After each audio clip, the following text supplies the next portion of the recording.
আজকের ভিডিওটা ফ্লাড বা বন্যা নিয়ে। এটা খুবই কমন এবং খুবই গুরুত্বপূর্ণ একটি টপিক। বাংলায় প্রতিবেদন বা ইংলিশে রিপোর্ট রাইটিংয়ের ক্ষেত্রে এটা খুবই গুরুত্বপূর্ণ একটা প্রশ্ন হিসেবে বিবেচিত হয়।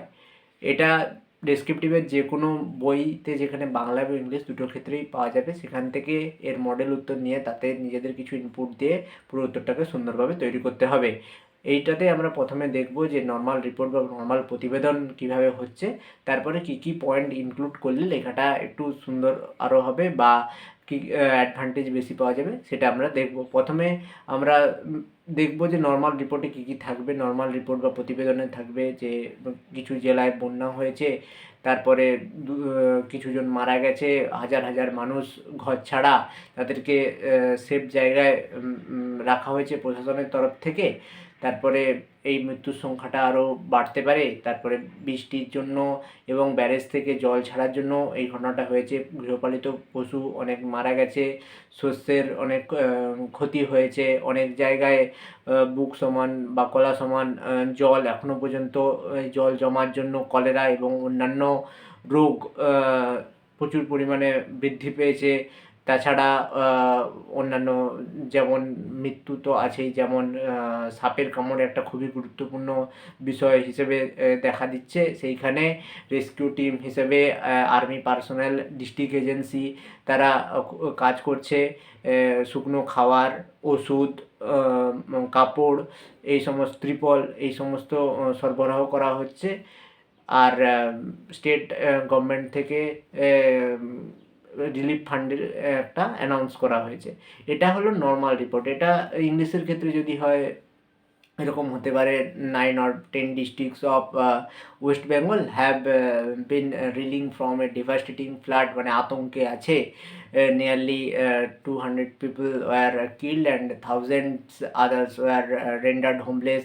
সবাই হাজার হাজার মানুষ হোমলেস হয়েছে। এবার ডেথ টোলটাও বাড়তে পারে। The death toll is expected to rise further as many others were reported to be missing.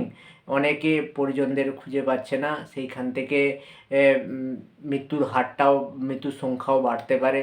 এবার ঘটনাটা কেন ঘটেছে? Insistent rainfall and huge release of water from barrages led to this unprecedented calamity. তারপরে huge quantity of crops was lost and cattles were washed away.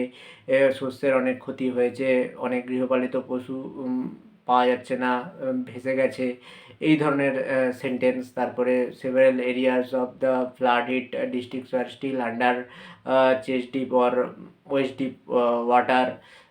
তারপরে খুব গুরুত্বপূর্ণ যে line, consequently cholera and other diseases are breaking out in virulent form in these areas. Many people also died from snake bite.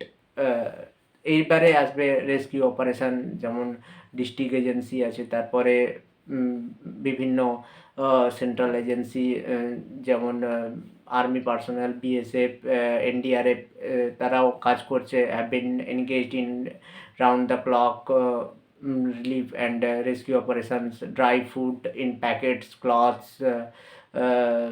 water in sealed bottles, medicines were supplied to the flood affected. State finance minister হলে finance minister বা chief minister sanctioned RS কিছু একটা টাকা, 100 কোটি 200 কোটি এরকম, for flood hit people's. এটা গেল, এইভাবে গেল নর্মাল একটা রিপোর্ট। এরপরে যে পয়েন্টগুলো ইনক্লুড করা যাবে বলে আমার মনে হয়, যেমন একটা জয়েন্ট ভিজিট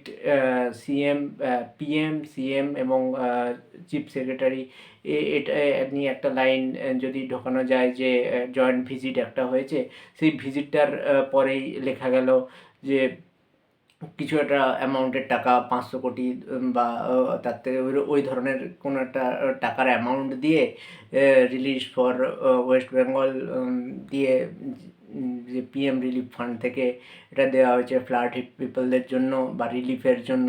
এটা একটা তারপরেও অ্যাড করা যেতে পারে medical team with temporary camp, একটা 24/7 কাজ করছে এটা।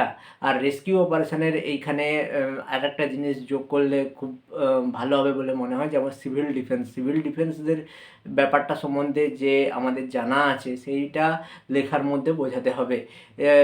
যেমন government agencies including civil defence দিয়ে বাকি যেমন আছে এনডিআরএফ, পিএসএফ, আর্মি পার্সোনেল, যেরকম সেন্টেন্সটা সেরকম আছে, ইনক্লুডিং সিভিল ডিফেন্স দিলে খুবই ভালো হবে।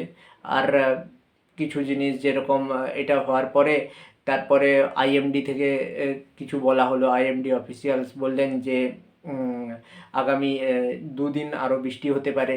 এটাও হলো। তারপরে একটা কন্ট্রোল রুম খোলার জন্য বলা যেতে পারে যে several control rooms for different districts, একটা স্টেট সেক্রেটারিয়েটে একটা খোলা হলো, যাতে কন্ট্রোল রুম খোলা হলো যাতে খোঁজ খবর রাখা যায় বা খোঁজ খবর দেওয়া যায়। এই ধরনের লাইনগুলো যদি ইউজ করা হয় তাহলে একটা খুব সুন্দর রিপোর্ট তৈরি হবে বাংলা এবং ইংলিশের ক্ষেত্রে। তো এইভাবেই তৈরি করতে হবে, বা এইভাবে তৈরি করলে খুব ভালো নাম্বার পাওয়া যাবে বলে আমার মনে হয়। তোমাদের কোনো প্রশ্ন থাকলে অবশ্যই কমেন্ট বক্সে জানিও, আর এরকম ভিডিও পেতে অবশ্যই চ্যানেলটা সাবস্ক্রাইব করবে। ধন্যবাদ।